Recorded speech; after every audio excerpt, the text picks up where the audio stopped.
Hi, Bridget. Thank you so much for coming on the Thrival Nutrition podcast. How are you doing? Good. Thanks for having me. Yes, thank you for being here. Before we get started about progesterone, we're talking about today, go ahead and introduce yourself, who you are and what you do. Sure. So my name is Bridgit Danner. My website is bridgitdanner.com. And let's see, what I do currently is basically teach women about non-toxic living and detox. But I have a long background in women's health and fertility. I started my career as an acupuncturist.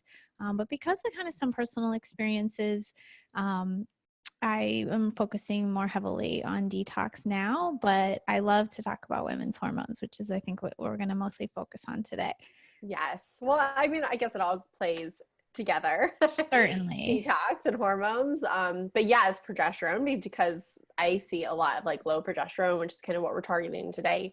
But just kind of explaining the basics of just progesterone in general, like where it plays a part in like our female cycle, along with, any other health benefits that we get from having good levels. Yeah, so progesterone is the dominant hormone in the second half of our menstrual cycle. So it's a bigger player for women who are still cycling. After menopause, we still make estrogen and progesterone and testosterone and in lower levels. But while we're still cycling, progesterone in that second half of the cycle keeps PMS at bay and, keeps moods easier, helps prevent like breakthrough bleeding for the purpose of fertility, which is really why we have a cycle. Progesterone raises your body temperature that second half of the cycle and kind of prevents miscarriage and just kind of solidifies the pregnancy. Your progesterone will stay very high during a pregnancy. So if women are listening and trying to get pregnant, they might be a little bit more acutely aware of this issue because low progesterone is really common with infertility cases, and it's kind of concern during fertility issues. But even if you're not trying to get pregnant, it's kind of I think a danger to ignore your cycle and just be like, I don't really need that. That's just like something that happens that's inconvenient, because it does affect us in lots of ways, our sleep and our mood and just our quality of life. So we do want to mind our cycle and keep our progesterone up throughout our cycling years. And when we're younger, sometimes that progesterone is low because of different hormone imbalance, like estrogen dominance, or like I see a lot of like just stress and like under eating being a cause. And then as we get older, like I'm 44, menopause doesn't just like suddenly happen at 50. It happens like very gradually. And those gradual years are really what are the worst ones, worth, potentially more than when your cycle ends. So it's very difficult in these years to keep that progesterone balance up because our eggs are getting, our ovarian function is declining. And along with that is going to be less progesterone produced. We can kind of get into the ins and outs of that. So I personally think like women in my age group are really struggling with it the most. And then another group to kind of especially pay attention to is women trying to get pregnant. And then probably like the third group is like women experiencing PMS and just like menstrual difficulties. Yeah, it definitely surprised me seeing like in practice how many women actually don't have really great progesterone levels. And I just want to, if you have any other information about the progesterone and anxiety and sleep, because I do know that like at some point, and it probably, like you said, was linked to stress. But I felt my progesterone was low. So I was like dealing with insomnia I've never dealt with before. And just when I started researching, I'm like, wow, I didn't realize that it was such a big connection between our sleep and anxiety and how it metabolizes in the brain, giving that anti-anxiety feel. Yeah, I mean, I probably don't have all the like the biochemical reasons, but it's just a hormone that should be really abundant in the second half of our cycle. And like relative to estrogen. And if just that ratio is off, it's going to affect us. So yeah, if you're having like anxiety 2 weeks out of your period, or, paranoia, or like depression, or, can't sleep well. Sometimes I'll even be getting like more restless leg at night, closer to my period. That's like, you know, you can kind of, especially if it's kind of cyclic like that, you can really look to low progesterone as being a factor for sure. And sometimes it is a little bit chicken and egg, especially I see with younger women. Yeah, they're just like so overworking and that their sex hormones are just declining. Like the body is like focused on what you give it to do. And if it's just like working all the time, it's just not gonna, like, this is just kind of oversimplified, but you know, your body's just not gonna prioritize reproduction. And just those levels are gonna start to come down. Yeah. I would love to quickly talk about progesterone versus progesterone. I think I'm saying that correctly. So when people are put on birth control because of their hormones, and just the difference, because progesterone isn't the same on a molecular level as progesterone. So just quickly, you know, explain like with the birth control and why birth control doesn't really necessarily balance hormones like a lot of docs put people on for PMS, for PCOS. I mean, for anything hormonal, basically birth control is like the solution. Yeah, I mean, birth control definitely doesn't fix symptoms, and there's a pretty high awareness on that right now. My friend Jolene Brighton just wrote a book on this. You know, there's getting to be more awareness. Like the pill is just to suppress your hormones, and that's how it suppresses pregnancy. So we talked about, you know, having low hormones. It's just making everything lower. It's basically suppressing an ovulation.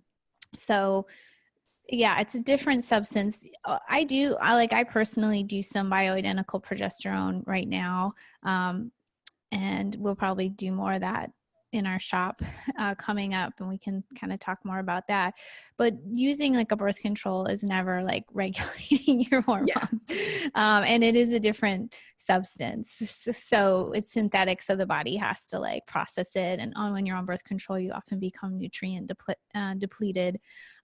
So yeah, it's a different beast for sure. So if a doc tells you, well, I can put you on birth control to like fix your PMS or whatever, it's not really a fix. And there could be moments in time where you're just like, I just need this right now. Like I'm bleeding constantly, you know, things are really messed up in my body, and it might be the best thing for you in that moment, but it's probably not, like, it's not your long-term solution. And unfortunately, women do stay on it for sometimes decades to fix their hormones. But when you eventually come back off, there could be some more problems that you run into. Yes. I think that's the thing, is like they think it's a solution because 10 years later, they're like, yeah, I've been on birth control for like a decade. And that is a long time because when like you mentioned, the nutrient depletion, so many other things, it's just a Band-Aid for a short period of time. So give us, you covered it a little bit, of some reasons why women have low progesterone. I did a little bit. Yeah. So like I mentioned, stress. I mean, just kind of, I don't see this as much, but I do see it sometimes. Just true, like estrogen dominance. Sometimes the body, detoxification processes aren't happening well. So the body's like recycling back in estrogen. So estrogen's really dominant relative to progesterone. That does happen. And there are external sources of estrogens in, you know, meats and plastics. There's tons of those. Personally, in my practice, I don't see that as much. I think because my clients are already kind of avoiding all that, but I do see it sometimes. And in my clients, I usually see it because their detox pathways have some issues. That's like the biggest thing I see. So there's that. And then, a really big one is just as you age and your fertility declines, you produce eggs every month, but as you get older, those eggs aren't as viable or aren't as strong, or sometimes you aren't ovulating at all. And what actually makes the progesterone is what they call the corpus luteum. It's like the leftover sac from that egg, but it's like a hormonally active tissue, and it makes progesterone. So if that corpus luteum is not very healthy because of your age or other factors, you just aren't making as much progesterone. So that's, I think, one of the biggest things going against us as women as we age is, we are kind of inevitably having some ups and downs. And I think that that's okay to accept some of that to some extent. It's just like with a teenager, like you wouldn't say, I expect you to go from like a child to an adult. Like there are a lot of ups and downs. It's the same kind of thing. Their brain is learning to communicate with their ovaries, and things are changing, and it's like the opposite. As we go through perimenopause, we have to use hormones differently in the body as the levels decline, and we can have surges. So that's why some months we could have like a really heavy flow and others not, and things can change from month to month. Yeah. Um, and when we like talk about naturally increasing progesterone, is the target is targeting that tissue that produces progesterone, or do you know a little bit like behind of when you say I'm increasing natural or my progesterone, is that what it's targeting? Yeah, especially like in a cycling woman. But as we get towards a woman who's ending her cycle, you can still target that tissue, but you also have to look at other things like working on the adrenal glands, working on the liver, working on the gut. You can do some replacement hormones, and we can talk about that. But ultimately, your hormones should go down with age. So you can't just like keep driving the ovary like forever, right? It's just not going to work. But if you're like your age, I don't know how old you are, but you're younger than me. You can probably like, you want to focus on that really healthy cycle. You want to focus on that strong ovulation and all the steps to take it there. With a little older woman, the focus would be a little different, more on just like the overall picture and the overall balance in the overall body systems. So that maybe can start the conversation. If you want to get more specific, we can.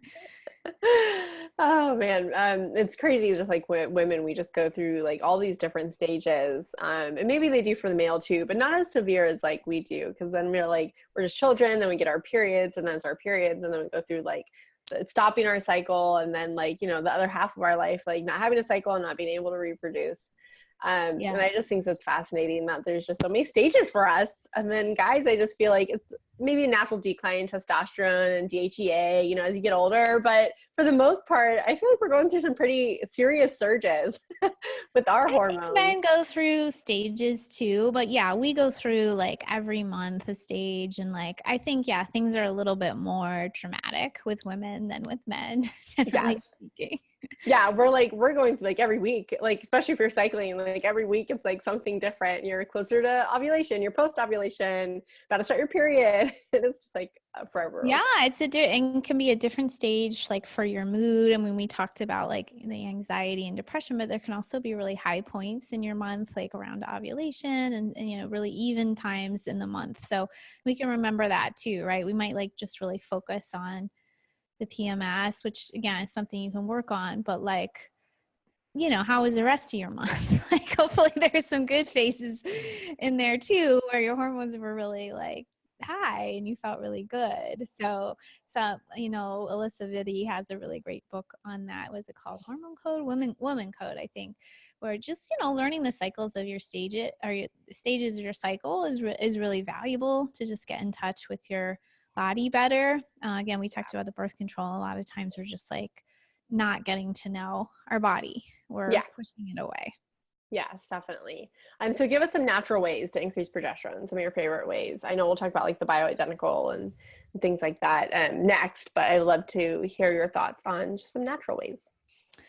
Yeah. Okay. Well, I'm going to say some kind of basic ones first that are going to sound boring, but like getting more rest, getting more sleep. We are like driving ourselves pretty hard often in culture. And then, we do need to like rest and reproduce. It's like, our nervous system is a different state for that. So just like making that a priority, I think is important. I know your business focuses a lot on food, and that's very valuable as well. Like getting plenty of fiber can help you move out estrogens and like keep that balance healthier.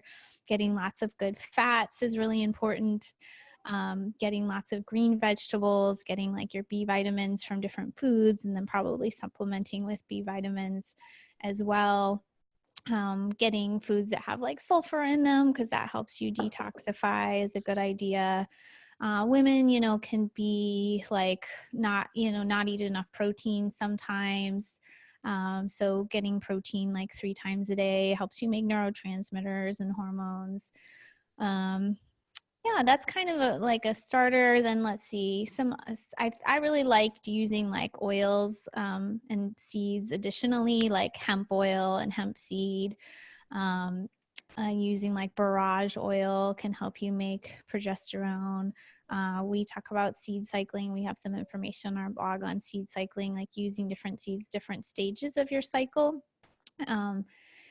They all have fiber and micronutrients, but a little bit about the fat composition could, help you make estrogen, progesterone at the right times. Also, you can kind of just mix that up and like just put, fresh sesame seeds and sunflower seeds in your smoothies and that kind of a thing. So I think that's really helpful. Eating a little salad every day because you're getting those enzymes, I think is a good idea. Drinking lots of water, making sure you're moving your bowels is a good idea. This is coming to mind, but I think using a sauna is great for detox, getting some exercise. These are kind of the foundational things. So I'll talk about supplements next, but if you aren't doing the foundational things, you're not sleeping, you're not pooping, you're not eating well, really hormones will tend to fall in line if you have a strong foundation. So just worth mentioning again. Always. Yeah. I know it's the basic stuff, but it's usually the stuff good. Yeah. Go to bed earlier and eat healthier. And they're like, I know. Yeah. Sometimes, we all have our blind spots, right? Like sometimes we're doing like 90% of those things, but the 10% thing, but I really, I hate going to bed early. I really hate giving up my coffee. So those are sometimes the things you got to focus on. A couple herbs you could look at are maca, which can help DHEA production for sex hormones. Vitex, especially for younger women, kind of works with like how the brain communicates with the ovaries. Sometimes, again, because of stress, there's some suppression of ovarian hormone stimulation. So Vitex or chasteberry for some women is really helpful. For some, it's not the thing. It's with Vitex. I know a lot of people have questions on, do you take it all throughout your cycle or just like your last half? You can take it all the cycle. I usually take a break during my period just from everything, but you can take it all throughout the cycle. There are like different ways to cycle seeds, like we talked about, or cycle supplements. But you don't always have to. Like the body can kind of figure out what's going on with the information that you're providing it. Yeah. So, yeah. Vitamin C is also helpful. It's simple. You can be getting it from broccoli and peppers and stuff, but as a supplement, like vitamin C in kind of a natural form can be good for supplementing your adrenal glands. So, I think it's interesting that we probably utilize a lot of vitamin C, and vitamin C is like used in a lot of things, our immune system, everything. And so we don't realize like when we're really stressed, we need that extra vitamin C because we're utilizing it so much more. It's adrenals love it. And let's be honest, I've never met anyone that's like, okay, I've met a couple of people that are like stress-free, that like just have that maybe personality where they just like let things roll off. But most of us are stressed out to some level. So vitamin C is always one of the ones that's like, it's water soluble. It's, the toxicity of it's not really there as much unless you're getting crazy amounts of IV. But then again, at the same time, there still isn't that much toxicity. So it's always a safe supplement to me to recommend. Yeah. And there's other things to look at, like how's your gut function? How's your thyroid function? Because everything's connected, right? So, I wish I could just say, and we still can talk about bioidentical. Like people can often just like, well, what do I take to fix my hormones? And unfortunately, it's not like quite that simple because everyone's picture is a little different. But another couple things I can pick on are like I mentioned caffeine, but also alcohol. Caffeine and alcohol is dehydrating, hard on the liver, hard on the gut. So those are another things like we hold on to pretty tightly that, even if you want to challenge yourself to 2 weeks or 4 weeks to just kind of like see how you do feel when you get those things out of your system. Because I think you'll be surprised at how much they are affecting you. Especially like as in perimenopause, like a lot of women turn to wine to like again, like their hormones are off, so their neurotransmitters are off, and they're anxious and they can't sleep, so they want to drink wine at night. But then it just like adds to the cycle. So I'd rather you at night take like 5-HTP or magnesium or something natural to help you calm down, as opposed to using different drinks. Yeah. And same with coffee. Those two really are hard to like, people are attached to them, which I can't relate at all because I've never been a drinker, and I metabolize caffeine very slowly. So I never really resort to coffee too much. But people are very, very attached to it. And usually if like with coffee, I mean, within a couple days, yes, people maybe aren't feeling the best. They're feeling a little tired. They're not like what they're used to when they're on coffee. But after a while, I would say even after the first week, people feel like that sense of energy again, when they're not depending on caffeine. So it's like, pull through. You do. Yeah. I think for the month of April, I don't know when this is airing, but I'm going to like just go, I don't consume a lot of caffeine. I'm like you. So I'm like a little tea or a little like chocolate, but it's still like a little thing that I get addicted to. So I'm going to like challenge myself, because when I get completely off, for the first like, I don't know, a few days, you're going to be like, oh, I really want that thing. Yeah. But eventually you even out and you actually have more energy because you're not like on that high and low. And same with coffee drinkers. And, are you going to give up coffee forever? Yeah, maybe not. Don't even think about that, because that'll make you not want to even do it.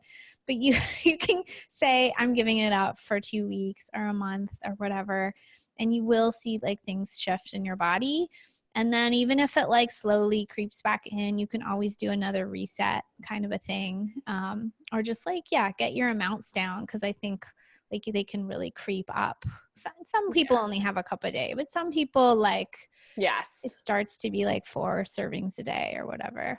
Yes. And I think too, like people just only know how they feel right now. And so I feel like when you go up that next level and you start feeling really good and your body starts balancing out, and you go like back down, and maybe that is from excess caffeine, you naturally like moderate like how much you drink. So maybe you were a 4-cup person, but then after you reset, you feel how good it is. And you're like, I only need 1. And if that, maybe just 1 every other day, not like an everyday thing. And I think it helps. Yeah. I think that's the main sign with caffeine. Like if you consume it every day, you're addicted. And I get addicted at my low level too, with my little bit of this, little that. Like it's not the amount is way less than some people, but like you, like it doesn't take me much to feel something. So I don't need much, but I'm still like a little addicted if I go for it every day, right? That's an addiction.